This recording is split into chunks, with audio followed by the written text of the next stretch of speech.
तो अपन नेक्स्ट इसमें बात कर रहे थे प्रायद्वीपीय अपवाह तंत्र की। तो उस प्रायद्वीपीय अपवाह तंत्र की जो उत्पत्ति के बारे में अपन बात करें, प्रायद्वीपीय अपवाह तंत्र की कुछ महत्वपूर्ण नदियाँ हैं। इन नदियों के बारे में आपके पास जो नोट्स उपलब्ध करवाए हैं, उन नोट्सों में उनका उद्गम स्थान, उनका मिलन क्षेत्र, कहाँ पर जाकर उसका संगम होता है, वो चीज़ें आपको उपलब्ध करवाई गई है। लेकिन आज हम देखते हैं इस प्रायद्वीपीय अपवाह तंत्र का उद्गम कब हुआ और कैसे हुआ। तो इस प्रायद्वीपीय अपवाह तंत्र के उद्गम से संबंधित प्राचीन काल की कुछ 3 महत्वपूर्ण घटनाएं, उन घटनाओं के बारे में बताया जाता है कि उस घटनाओं की वजह से इन नदियों का जो प्रवाह क्रम था वो परिवर्तित हो गया और ये नदियाँ अरब सागर, बंगाल की खाड़ी और अन्य क्षेत्रों में बहने लग गई। किस कारण से? अब अपन देखते हैं, कई बार अपन एक एग्जाम्पल के तौर पर सीधे से बात करते हैं कि किसी स्थान पर एक स्थान, जैसे हिमालय जो है, हिमालय का जन्म हुआ, हिमालय उस क्षेत्र का उत्थान हुआ। अब वहाँ पर उत्थान हुआ तो किसी न किसी क्षेत्र का धसाव भी हुआ है। किसी न किसी क्षेत्र के ऊपर प्रेशर जब दाब ज़्यादा लगा तो उस क्षेत्र में ऑटोमेटिक क्या हो गया, वहाँ पर दाब ज़्यादा लगने के कारण वहाँ की जो चट्टानें थी उनमें वलन पड़े और उन्होंने क्या किया, उस क्षेत्र को ऊपर उठा दिया।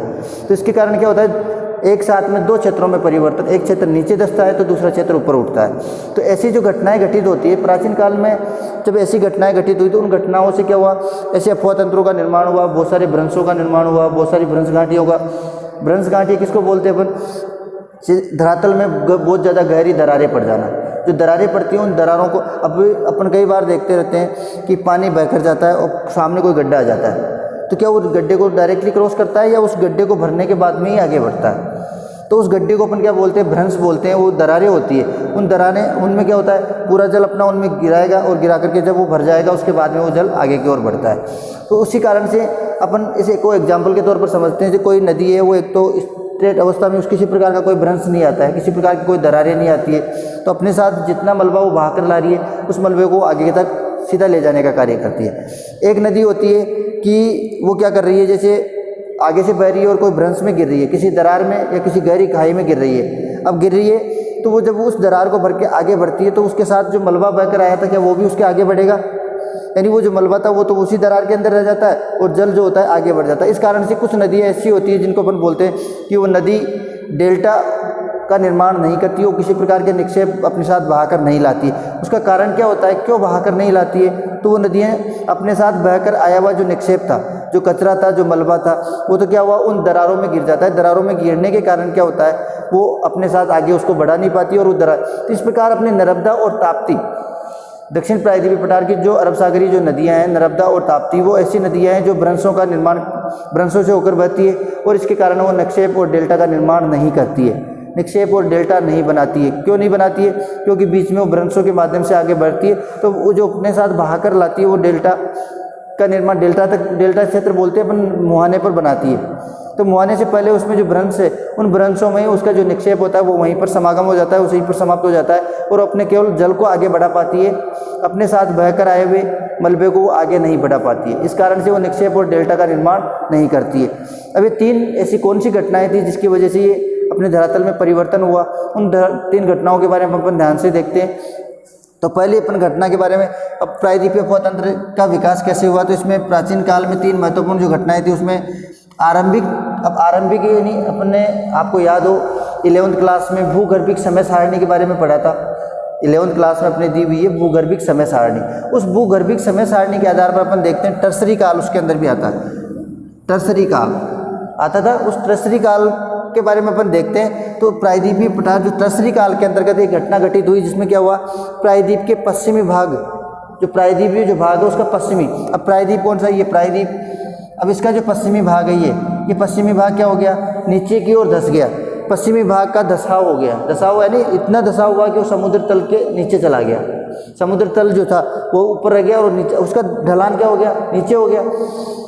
पश्चिमी जो भाग है उस पश्चिमी भाग का धसाव हुआ और जिसके कारण ये समुद्र तल से नीचे क्षेत्र में चला गया और इससे अब उसका इस क्षेत्र में जो हाइट थी और ये इसका धसाव हुआ, तो यहाँ का जो जल संभर क्षेत्र था, जल ग्रहण क्षेत्र, जहाँ पर जल भरा रहता था, जहाँ से जल की उत्पत्ति होती थी, वो क्षेत्र क्या हुआ, जब ये क्षेत्र नीचे उठ गया तो इस क्षेत्र का, उस जल का बहाव इस ओर बढ़ गया और इसके कारण ही क्या हुआ, बीच में जब पृथ्वी में उथल पुथल हुई, उथल पुथल के कारण बहुत सारी चट्टानें बहुत सारी टूट गई, टूट फूट होने के कारण वहाँ पर गहरी खाइयों का निर्माण हो गया, भ्रंशों का निर्माण हो गया, और इन भ्रंशों से होते हुए ये नदियाँ बहने लगी, तो अपना मलबा तो भ्रंशों में छोड़ देती और अपना जल अरब सागर में गिराने लग गई। तो इसी का एग्जाम्पल है कौन सी नदियाँ, नर्मदा और ताप्ती।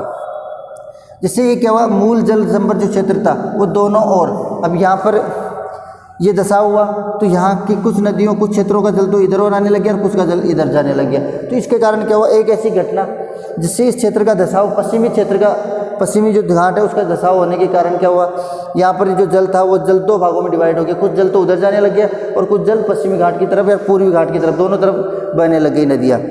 ये पश्चिमी घाट वाला जो क्षेत्र है, इसके नीचे आगे वाला जो हिस्सा है जिसको अपन क्या बोलते हैं, तटीय मैदान, ये तटीय मैदान वाला ही क्षेत्र था जिसका धसाव होने के कारण क्या हुआ, इस क्षेत्र में नदियों का बहाव होने लगा। तो पहली घटना तो ये थी पश्चिमी घाट का धरातल में धसाव।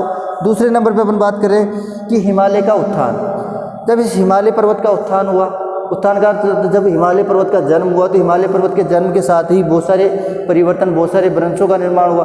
अब किसी स्थान पर धसाव हुआ तभी तो इसका जन्म हुआ, तो उसके जन्म के साथ ही बहुत सारे परिवर्तन जो हुए, उन परिवर्तनों के कारण क्या हुआ, हिमालय उत्थान के कारण प्रायद्वीपीय खंड के उत्तरी भाग, अब ये जो क्षेत्र था पहले नीचा था और ये क्षेत्र ऊंचा था, जब यहाँ पर हिमालय का उत्थान हुआ तो हिमालय का उत्थान होने के कारण ये ऊपर हो गया और ये क्षेत्र क्या हो गया, नीचा हो गया। तो इस पहले यहाँ से नदियाँ इस ओर बहती थी, अब नदियों का भाव जो था वो यहाँ से इस ओर हो गया, यानी उल्टा हो गया नहीं, इसके आसपास वाला जो क्षेत्र है वो नीचा रह गया, तो इधर से नदियाँ इसमें आती है और इधर से भी नदियाँ, तो ये एक अलग ही संगम बन गया। तो इस प्रकार से हिमालय उत्थान के कारण प्रायद्वीपीय खंड का उत्तरी भाग का क्या हुआ, धसाव हुआ और भ्रंश और द्रोणियों का बहुत सारे, यहाँ पर क्या हो गया, बहुत सारे भ्रंश और द्रोणियों का निर्माण हो गया। भ्रंश और द्रोणियों का निर्माण होने के कारण यहाँ पर जो बहने वाली जो नदियाँ है वो भ्रंश और द्रोणियों के माध्यम से ही आगे बढ़ने लगी। और ऐसी जो भ्रंश और द्रोणियों के माध्यम से आगे बढ़ने वाली जो नदियाँ थी उसमें नर्मदा और ताप्ती अपन देख ही रहे। तो दोनों ऐसी नदियाँ हैं जिसमें किसी भी प्रकार के निक्षेप या किसी भी प्रकार के अपन बात करें डेल्टा का निर्माण वो नहीं करती है। तीसरी जो घटना है वो है प्रायद्वीपीय खंड। ये जो प्रायद्वीपीय खंड था, इस प्रायद्वीपीय खंड के भाग में क्या हुआ कि ये अपन बात करते हैं दक्षिण पूर्व वाला जो भाग था उसका धसाव हुआ और इधर उत्तर पश्चिम वाला जो भाग है वो, तो उत्तर पश्चिम वाले भाग से ढलान किस ओर हो गया, दक्षिण पूर्व की ओर की तरफ हुआ, जिसके कारण यहाँ की जो उद्गमित जो नदियाँ हैं उनका अधिकतर नदियों का जल जो है वो बंगाल की खाड़ी की तरफ जाने लगा और बंगाल की खाड़ी की तरफ बढ़ने के कारण ये नदियों का जो धसाव था वो धसाव क्या हो, यहाँ पर नदियों की उत्पत्ति जब हुई तो उनका जल इधर भी जाने लग गया और कुछ नदियाँ इधर भी आने लग गई। इस कारण से अपन मानकर चलते हैं प्रायद्वीपीय जो पठार है वो अलग अलग भागों में, दो भागों में विभाजित हो गया। दो की अगर तीन जगह भी बोले तो कोई अपने आश्चर्य की बात नहीं है, क्योंकि यहाँ से कुछ नदियों का उद्गम होता है और ये नदियाँ गंगा की सहायक नदियों के रूप में जानी जाती है। कुछ नदियों का उद्गम होता है और वो बंगाली खाड़ी के रूप में जाती है। कुछ नदियाँ ऐसी होती है जो अरब सागर की तरफ। तो ये ऐसा क्षेत्र है प्रायद्वीपीय पठार जहाँ से उद्गमित नदियाँ उत्तर, बस पूर्व और पश्चिम तीनों दिशाओं में इसका बहाव क्षेत्र देखने को मिलता है। दक्षिण में तो मिलता ही मिलता है। जैसे अपन बात करें कुछ नदियाँ हैं, ये कृष्णा नदी है या महाबलेश्वर घाटी है, यहाँ पे यहाँ से उसका उद्गम होता है ये। तो इन नदियों का उद्गम स्थान जो है वो, और इनके बारे में दामोदर नदी, महानदी, गोदावरी, कृष्णा, कावेरी, ये महत्वपूर्ण 5 नदियाँ हैं।